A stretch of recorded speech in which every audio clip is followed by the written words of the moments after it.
of America and to the nation, under God, indivisible, with liberty and justice for all.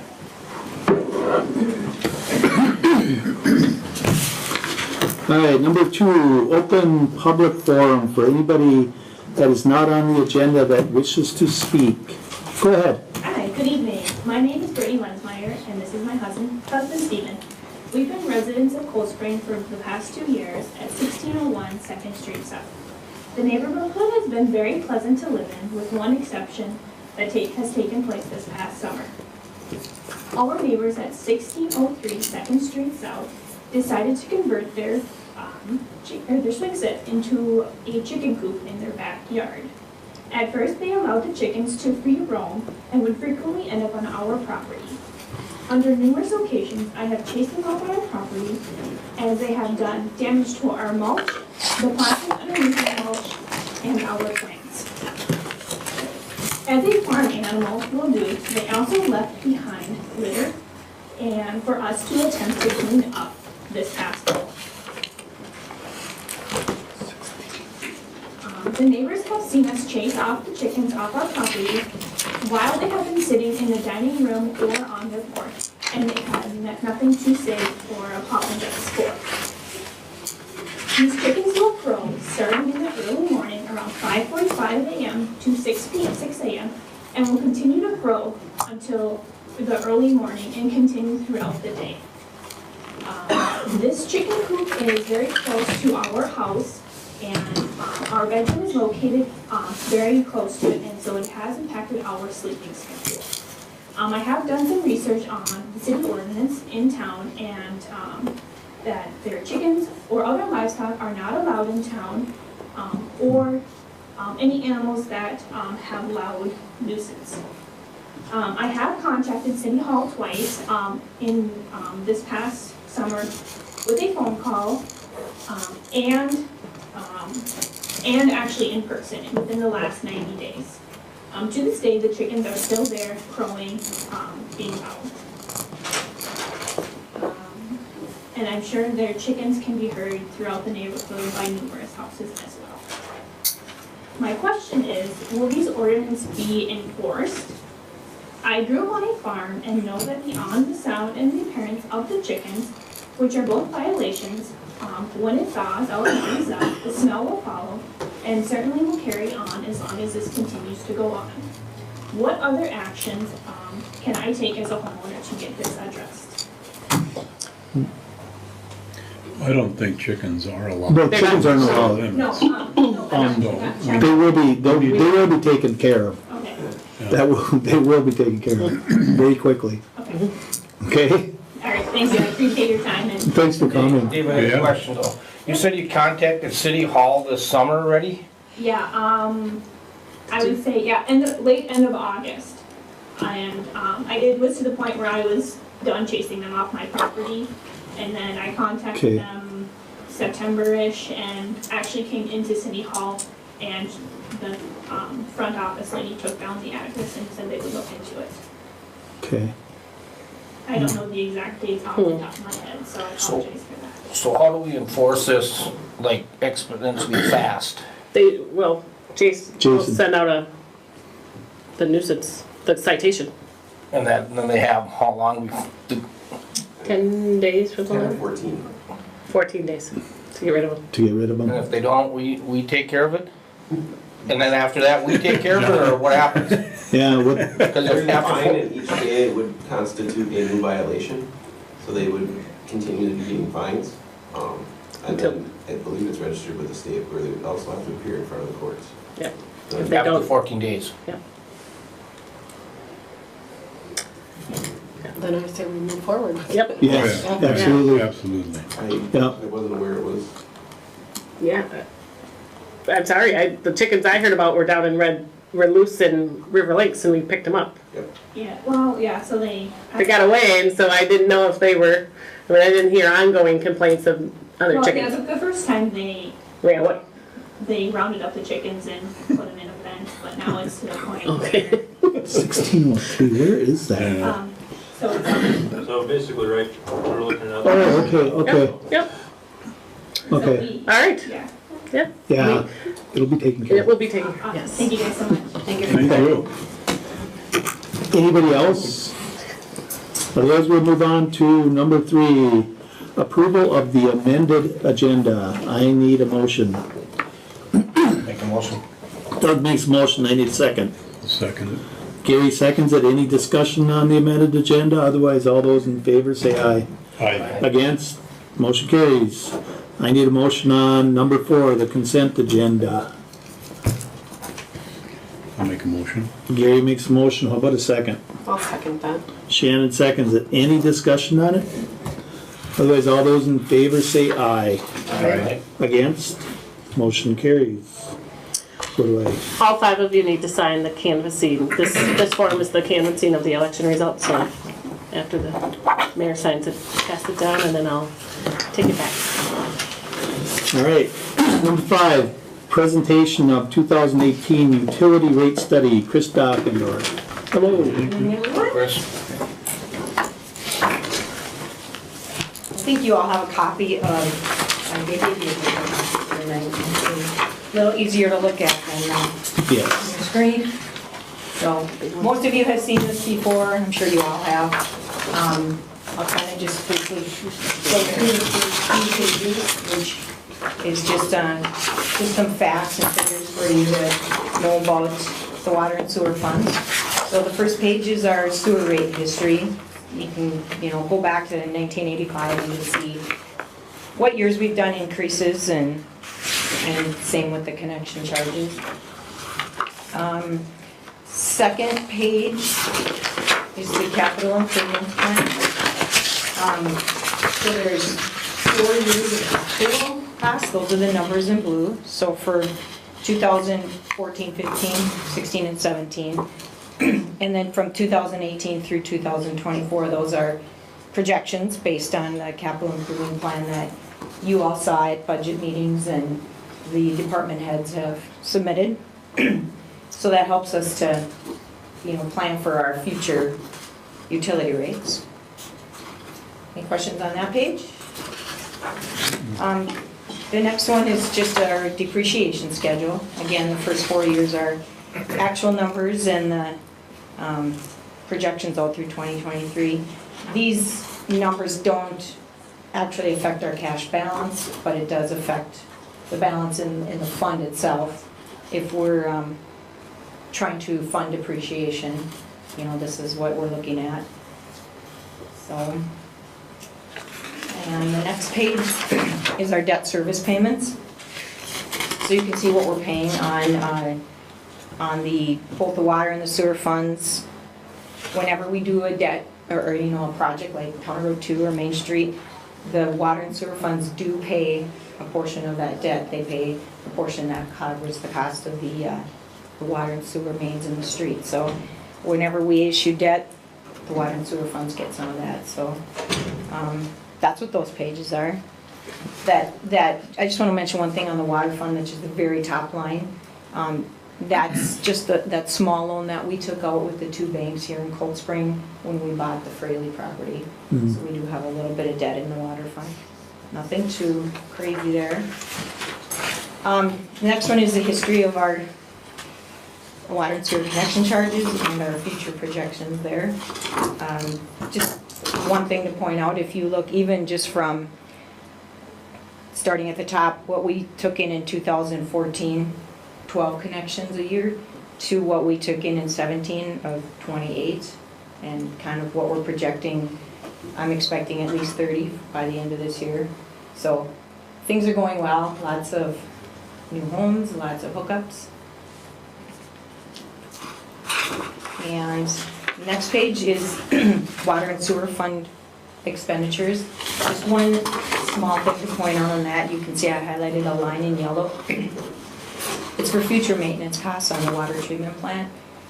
We don't know what that's going to be, and John and I talked about it and said, well, let's at least put a number in there so we don't forget about it, and so we have some projection. But once the plant is built, that number will be built into each line. We'll see electricity go up, we'll see maintenance, that kind of thing. So, but we did want to get something in there, just kind of planning for that. Next one is water revenues. And so looking at that line in yellow, the first line in yellow would be if we were doing any increases for the residential or the commercial, which we have none planned for, at least in the next few years. We'll keep monitoring that. That's not to say it can't happen, but nothing planned. And then the next line is just the one thing that we are planning on increasing, and that's the raw water rate that we charge the brewery. And that was at their request to just bring that up slowly. So it'll be a small increase each year going forward. Well, just, I guess I should say for the next few years, and then we'll take it off. And then looking at the sewer fund expenditures, we don't really have anything specific to point out here. Again, 4 years of actual expenses and projections going to 2023. Pretty much just steady increase, nothing too exciting to point out. And then the next page is sewer revenues. Again, if we look at that line in yellow, the first line is an increase in that we did in 2016 on the industrial rates. So while there's no more projections planned for that, that line I just kind of keep that separate so we know about that. And then the next line is an increase, I guess this is also for industrial, but it's going to affect the brewery the most.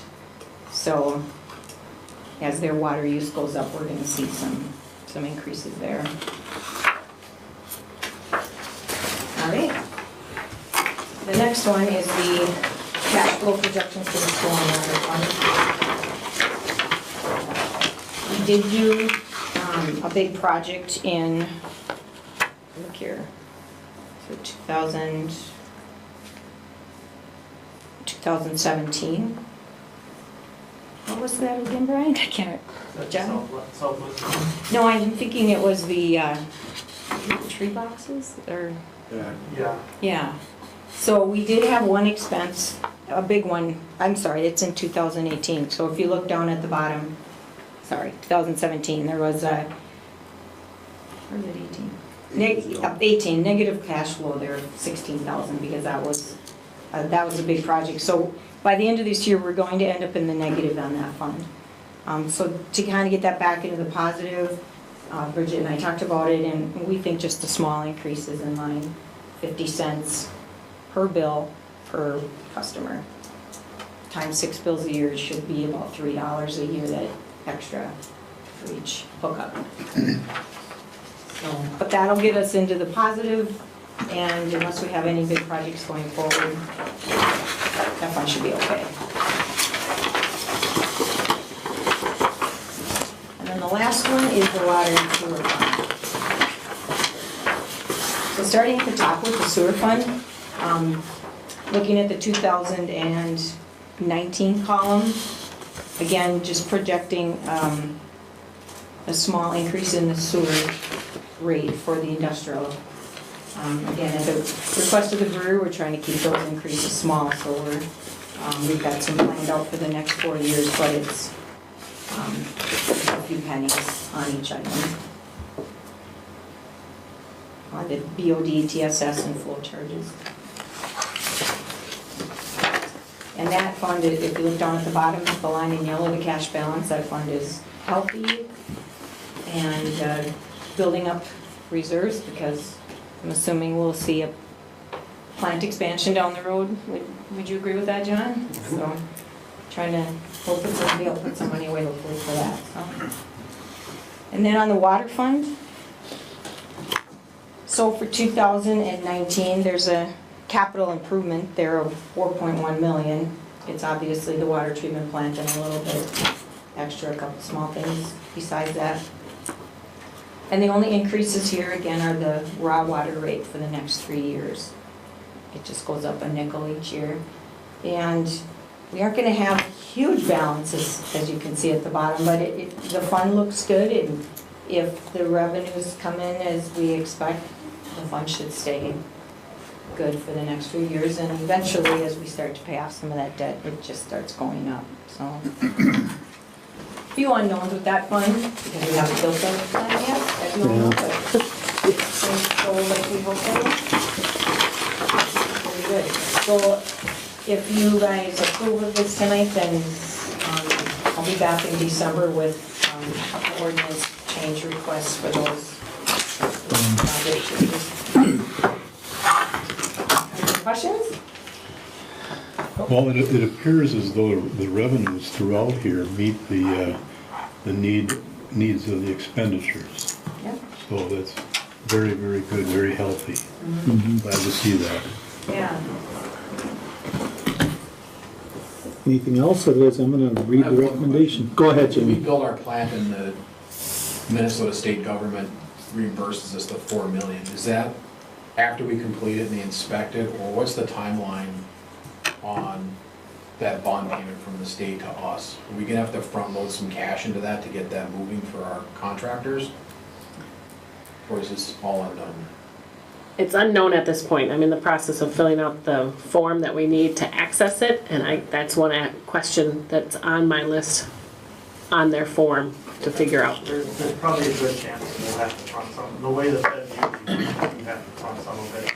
I know this isn't Fed, but a lot of times you have to front it and get reimbursed. Okay. But I think you can often do that as you go. So we pay the contractor something, and then we can request money from the state to pay ourselves back. Gotcha, okay, fair enough. It is often how it works. And that's been our experience too with a few other projects that we've done over the years where we've gotten, grants or federal loans.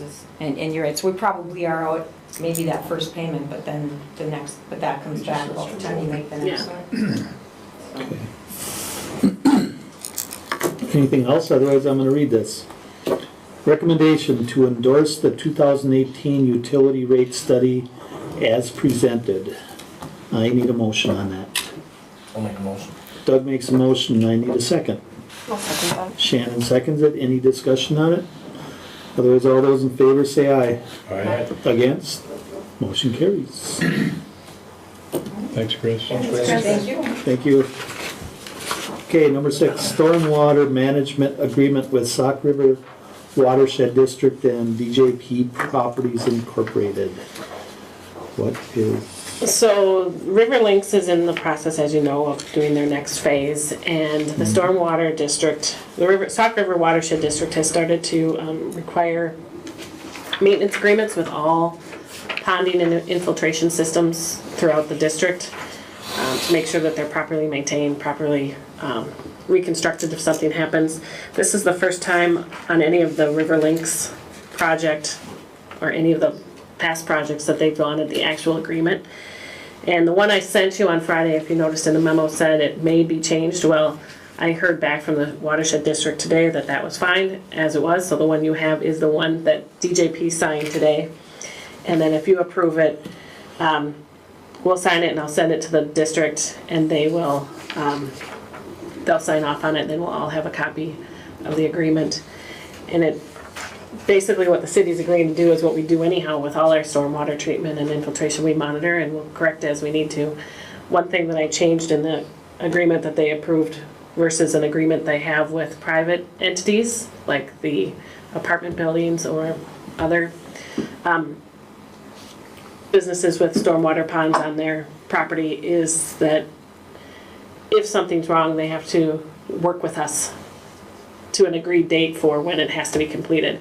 On their original agreement, it was they tell you when it has to be completed by. So I tried to add some of that mutual assurances and trust between two government agencies, and they were okay with that. And so the version you have is the one that was already approved by DJP this morning. Okay. Recommendation to approve entering into the stormwater management agreement with the Sauk River Watershed District and DJP Properties Incorporated. I need a motion. I'll make a motion. Gary makes a motion. I need a second. I'll second. Jamie seconds it. Any discussion on it? Otherwise, all those in favor say aye. Aye. Against, motion carries. Number 7, Public Works Director Report, John Stueve with Brian Lintgen.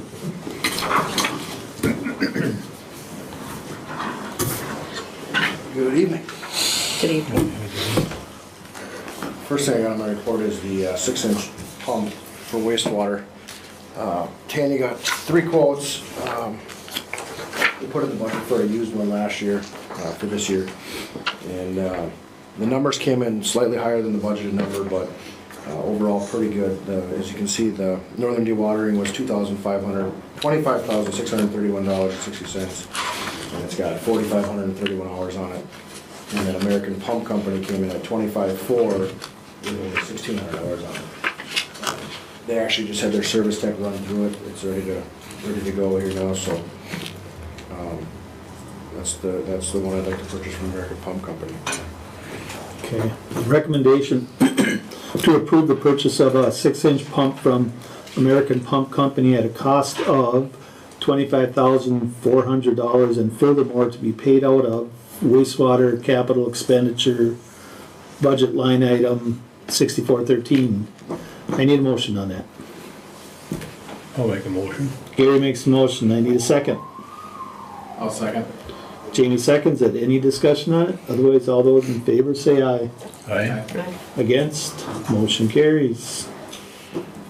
Bridget and I just had her add a little thing on here. A few months ago, we got approved for the quick coupler for the new case wheel loader. And it was in South Carolina. It was right after the hurricane. I don't know what happened. Ron called them on a Friday and said, we're going to go for approval on Tuesday at the council meeting. Hang on to it. Over the weekend, they sold it. So we never got that quick coupler. We've been searching high and low all over the United States. Titan Machinery has been searching high and low for a used one for us. We absolutely cannot find one. And it's a pretty big necessity for a wheel loader this winter. So our only option is to buy a brand new one for $5,200. And that'll be from Titan Machinery as well. Recommendation to approve the purchase of a quick coupler for the wheel loader from Titan Machinery at a cost of $5,200 and furthermore to be taken out 6314 equipment parts and materials budget line item for streets. I need a motion on that.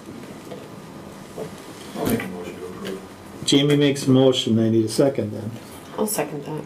Shannon seconds it. Any discussion on it? Otherwise, all those in favor say aye. Aye. Against? Motion carries. Just a little treatment plan update. We've been working with Stantec and the Department of Health. They're going to start up they're working on the pilot study now, so get the details for that so we can get going on the pilot study this winter. Well 7, time is coming out tomorrow to change out the motor on well 7 pump. That's the second motor that fried that time. That's getting replaced under warranty through Ron Foss. They're replacing that for free, so that's good. And then they're going to put a different filter in the VFD so hopefully the problem does not happen again in the future. So it's all getting taken care of starting tomorrow. Okay. Get well 7 rolling. All right. That's all I have. That's it. Any questions for John? Thank you. City Engineer Report, Brian Lintgen. Mr. Mayor and Council, John kind of covered the treatment plant. We've been meeting with staff just to go through the preliminary estimated construction costs based on some of the tours we took, trying to determine what are the important things we need in this plant and what are the things that we don't. So we had a really productive meeting, kind of came up with these are the things that we need to have and these are the things we don't. Refine that cost down. I know Bridget's working on the application to actually get our bonding money from the state, so moving forward. Yeah. First Street North, the city portion going up to the apartments is done for the winter. They've got the utilities in, the road in. They barely kind of snuck that in with the weather. So that'll get finished up in the spring. They have access, it's paved. Good. And then the project memorandum for Safe Routes to School, that environmental document's been submitted to the DOT for their review, so moving along on that. That'll get done this summer. Right. Anything else? That's all I have. Any questions for Brian? Otherwise, thank you guys very much. You guys, Number 9, Police Department Report, Chief Jason Blum. Mr. Mayor, Council, good evening. Not a whole lot for me tonight. Monthly reports for August for the city of Cold Spring, we had 350 total incidents with 17 medicals, 12 suspicious activities, 142 traffic stops with 160 warnings and 37 citations. In those traffic stops, we had 2 narcotics violations, a DWI, and 2 warrant arrests, and then 179 miscellaneous calls for service. For Richmond, we had 121 total incidents for the month, 8 medicals, 6 suspicious activities, 40 traffic stops, and then with 56 warnings and 10 citations. And in those traffic stops, we had 5 narcotics violations and 1 DWI, and then 67 miscellaneous calls for service. Then really the only other thing is a reminder for everyone that after a snowfall, no on-street parking. I think we got winter kind of early this year, so just a reminder to everybody that until the plows go through after a snowfall, no on-street parking, or you may receive a citation, and then also making sure to clear sidewalks and everything. So that's all I have. That's it. Any questions for Jamie?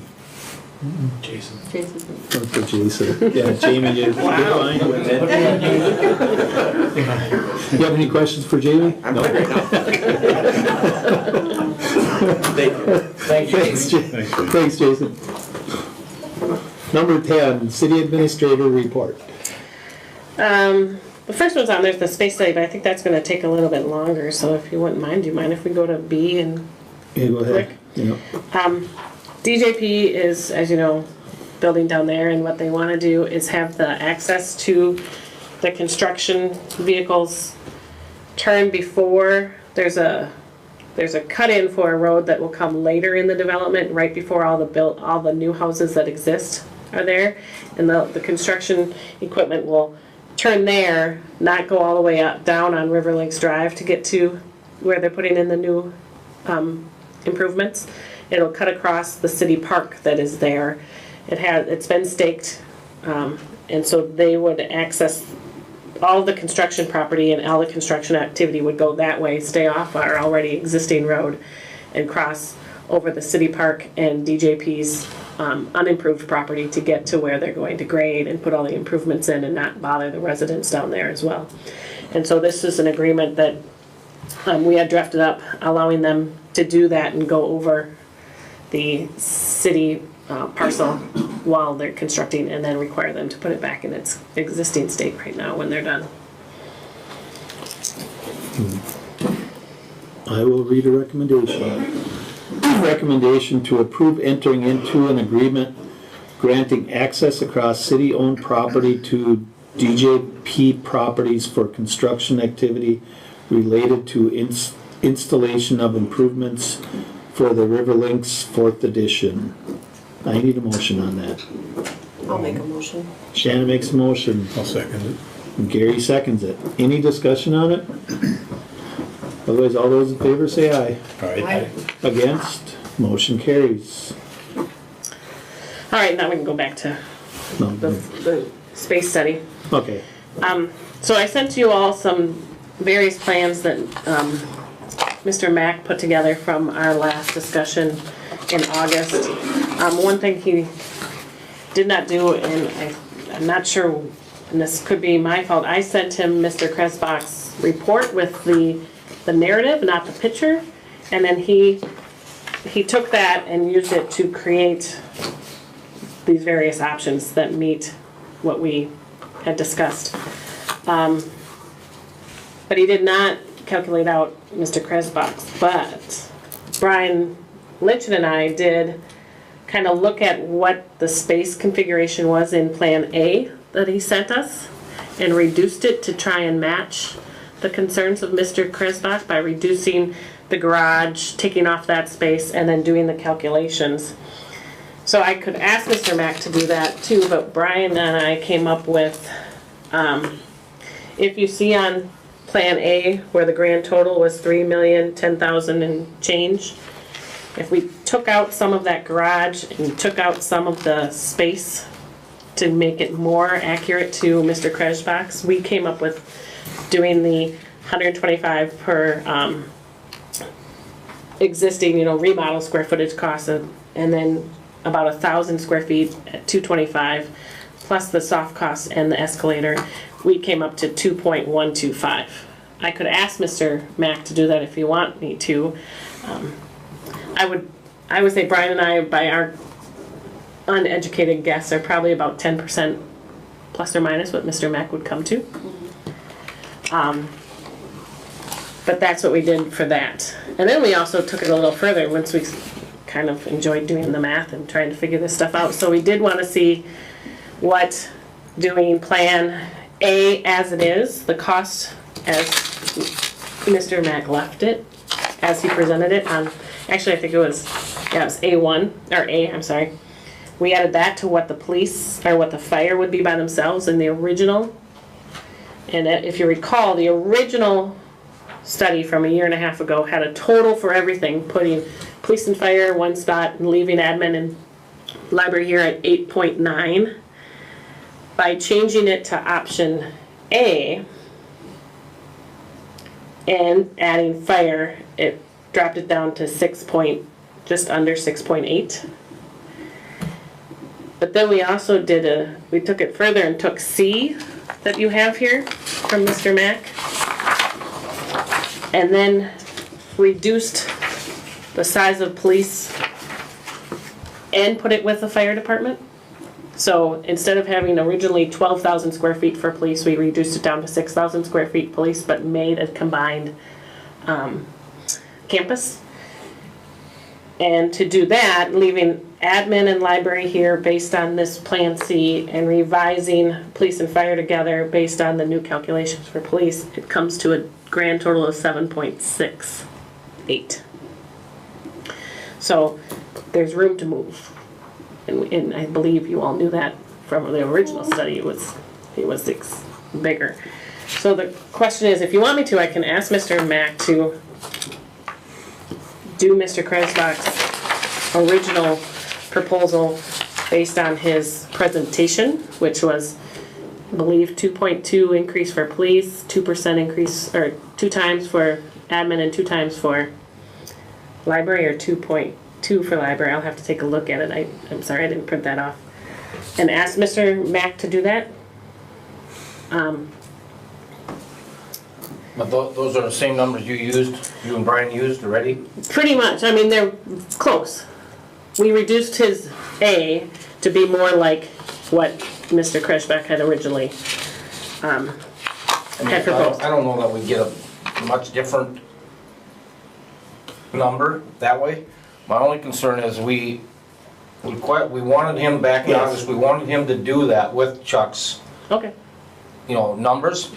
But if your numbers are gonna be the same, it's really immaterial that we do it. But I think somebody needs to, I would ask you to contact Chuck, because he called me today and we all know, we all got the emails. Yes. And just explain to him what took place, and I can do that. and he's maybe okay with it. Yep, and I did talk to Mr. Mack about that, and some of the things that he did in A and A1 was add in the requirements of the building code that, in that original one, it was just these percentage. And so he made assumptions on building code, on ADA requirements, didn't do the downstairs or the upstairs because the elevator cost, and just did the expansion to kind of mimic it that way. And then he added things like attaching the garage, because he made that assumption that safety-wise, the police do need to be attached to the building. So, but I can certainly ask him to do that, or I can call Mr. Kresbach and explain this to him as well. And then, Well, maybe call Mr. Krebsbach, and if he's comfortable with what you've come up with, that's fine. If not, then we probably need to have Mr. Mack look into it. I think we should have Murray do it, just so we have Yeah. equal comparisons, other than, not to call Bridget and Brian's dirty math, but at least we have the comparison that's equivalent to what HMA created for the other ones to his, and then we're looking at something that's all comparison. Sure. And how much is HMA charging us each time we go back to that? I haven't gotten the bill for this one yet, so I don't know. But I can find out and bring that back to the 27th, or just have him do it. Yeah. And then maybe take all of those together and make, I really think we do have to sit down and have a workshop about all of Yeah, these. I agree, we need a workshop. Jason Blum wants to speak. My biggest concern with going, with Murray Mac's proposals with, I think it's like the 45 or 4,600 square feet, I think that's kind of on the small end already, to go 10, 15, 20 years. If you reduce that down to I think he wanted 16 to 1,800 square feet, I don't know how that's gonna work. I don't know what we would get from that, but that's my opinion. It's just not big enough to move forward with. It would be behind where we need to be now, already starting in a new building. You know, I think we're all concerned about trying to save money on this project, but we also have to keep in mind longevity, and we have to plan for the future. You know, if we're going to build a new facility and within 5, 6, 7 years from now, or, you know, people are already running out of room or have run out of room, I agree. that's not really... It wasn't money well spent. No, I don't think so. And I'm not in favor of spending a lot of money, but at the same time, it may take a little bit more so that we have something in place for the next 15, 20 years. And that's what Just these my thought. discussions are for, so that we get probably the best bang for the buck. Yeah. We don't want to have the Taj Mahal, but we don't want to have a little shack either.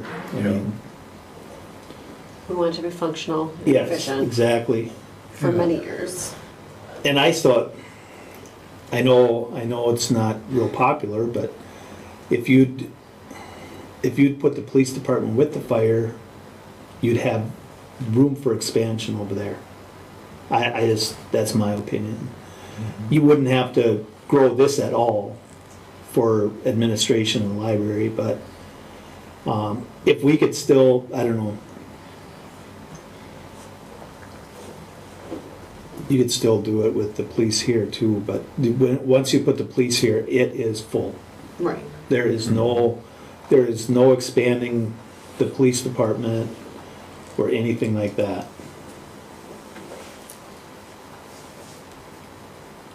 But that's my opinion, that's it. I'm just one person, so. But yes, I think we should have a workshop on this before we do anything. You still want me to ask Mr. Mack to do Mr. Kresbach's? Yeah, I think so. Reduce A or A1 or whichever one to get it more accurately to reflect those. I can do that. Yeah, I think we should. Okay. We should get that and then set up a Workshop. Workshop to discuss after we got his numbers. Yeah, I think so. For comparison of Okay. options Yes, and. yes. All right, I will give him a call tomorrow. okay. Thank you. And then last is the Chamber Holiday Celebration at the Great Blue Heron is going to be December 6th from 5:30 to 8:30. And is now open to the public. It used to just be a sit-down meal and a little bit of a socializing happy hour beforehand. Now it's going to be a open kind of concept. They're going to have the pasta bar instead of the sit-down meal, so you'll eat as you want, and they're going to have activities throughout the room, so it's going to be more interactive. It's $30 a person. The city usually pays for you if you want to take your spouse. We need reimbursement. But I do need to have everyone registered who wants to go, and we have to do it online by November 27th, which is the Tuesday, the next city council meeting, I believe. Yeah. So just let me know if you're interested in going, and I will get you registered, All right. and who's all going. And one other thing, tomorrow, Councilmember Schmitz and Tyson and I are going to a watershed training by the DNR, so I think some of these stormwater infiltration agreements might be on the agenda, so we can get more information on those. And then some of the DNR and district activity that's taking place in the watershed. That's it? Any questions for Bridget? No. Otherwise, we will move on. Number 11, list of bills and additions. Recommendation to review and accept payment of the accounts payable according to the list and supplemental list presented by city staff. I need a motion on that. I'll make a motion. Shannon makes a motion, how about a second? Second. Doug seconds it. Any discussion? Otherwise, all those in favor say aye. Aye. Against? Motion carries. Number 12, general questions and comments from city council. Jamie? Doug? Nothing. Shannon? Gary? And I have nothing. Number 13, motion to adjourn. I'll make a motion. Gary makes a motion, how about a second? Jamie seconds it. Any discussion on it? Otherwise, all those in favor say aye. Aye. Against? Motion carries.